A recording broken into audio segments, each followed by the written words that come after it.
भगवान श्री कृष्ण ने गीता का जो संदेश दिया था उसे अर्जुन के अतिरिक्त संजय और धृतराष्ट्र ने भी सुना था। उसमें भगवान ने कहा था कि सब कुछ पूर्व निर्धारित है, सबको उनके पूर्व के कर्मों का दंड भोगना होगा। धृतराष्ट्र को वह बात स्मरण थी। दुर्योधन और दुःशासन मुख्य रूप से पांडवों और द्रौपदी के दोषी थे। उनके मारे जाने को तो धृतराष्ट्र कर्म दंडों से जोड़ रहे थे, पर शेष पुत्रों की तो कोई भूमिका ही न थी। वे क्यों मारे गए? ये प्रश्न धृतराष्ट्र को कचोटता था। महाभारत युद्ध समाप्त होने पर धृतराष्ट्र गहरे शोक में डूब गया था। तभी उनसे मिलने भगवान श्री कृष्ण आते हैं। धृतराष्ट्र ने उनसे प्रणाम करते हुए पूछा, मैं अंधा पैदा हुआ, मेरे 100 पुत्र मारे गए। भगवान, मैंने ऐसा कौन सा पाप किया है जिसका यह दंड मिल रहा है? आपने अर्जुन से कहा था कि जो हो रहा है वह कर्मों का दंड है। मेरे अंधे होने और 100 पुत्रों के मारे जाने के पीछे क्या कारण है? कृपया ये मुझे बताएं।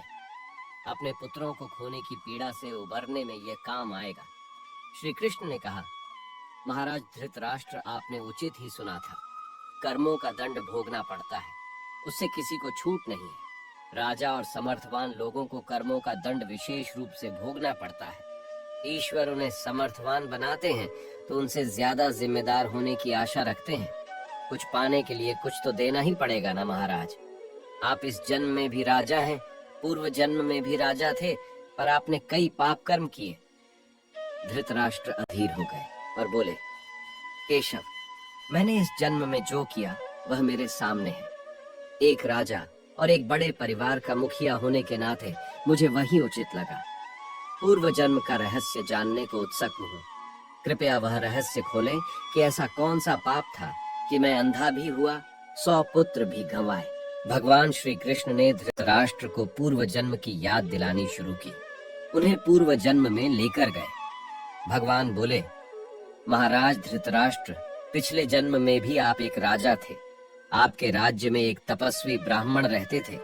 ब्राह्मण के पास हंस और हंसिनी का एक जोड़ा था। हंसिनी गर्भवती थी। ब्राह्मण को उनसे अपनी संतान के जैसा लगाव था। ब्राह्मण को तीर्थ यात्रा पर जाना था, लेकिन हंसों की चिंता में वह जा नहीं पा रहे थे। उसने अपनी चिंता एक साधु को बताई। साधु ने कहा, तीर्थ में हंस बाधक हैं।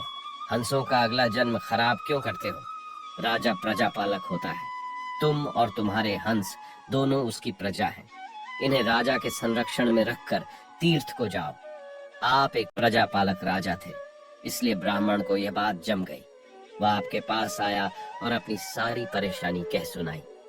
आपने ब्राह्मण के तीर्थ से लौट आने तक हंसों की रक्षा का दायित्व स्वीकार लिया। ब्राह्मण हंस और हंसिनी को आपके पास रखकर तीर्थ यात्रा को चले गए। हंस आपके महल के तालाब में ही पलने लगे।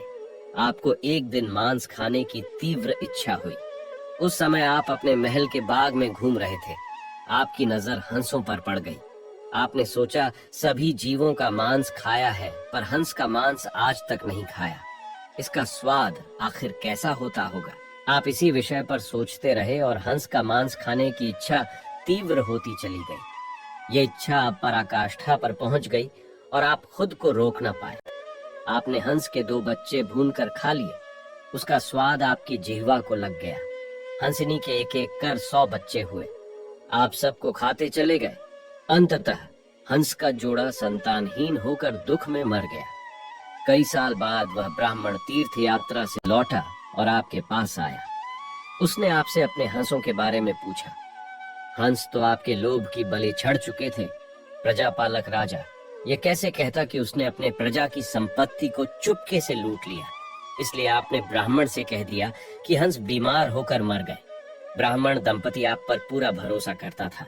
उसने आपकी बात मान ली और विलाप करते घर चले गए। महाराज धृतराष्ट्र, आपने हंस के बच्चों को खाकर और फिर झूठ बोलकर एक साथ कई अपराध किए। आपने तीर्थ यात्रा पर गए उस व्यक्ति के साथ विश्वासघात किया जिसने आप पर अंधविश्वास किया था। आपने प्रजा की धरोहर में डाका डालकर राजधर्म भी नहीं निभाया। जिह्वा के लालच में पड़कर हंस के 100 बच्चे भूनकर खा गए जो आपके पास आश्रय के लिए आए थे। इस तरह आपने उस असहाय का वध किया जिसे आपने आश्रय दिया था। ये बहुत बड़ा पाप है। हे राजन, इन घोर पाप कर्मों का आपको दंड मिला है। जैसे आपने जिह्वा के लालच में हंस के 100 बच्चे मारे, वैसे ही आपके 100 पुत्र हुए, सभी लालच में पड़कर मारे गए। उन सब की जिह्वा भी आवश्यकता से अधिक उदंड थी।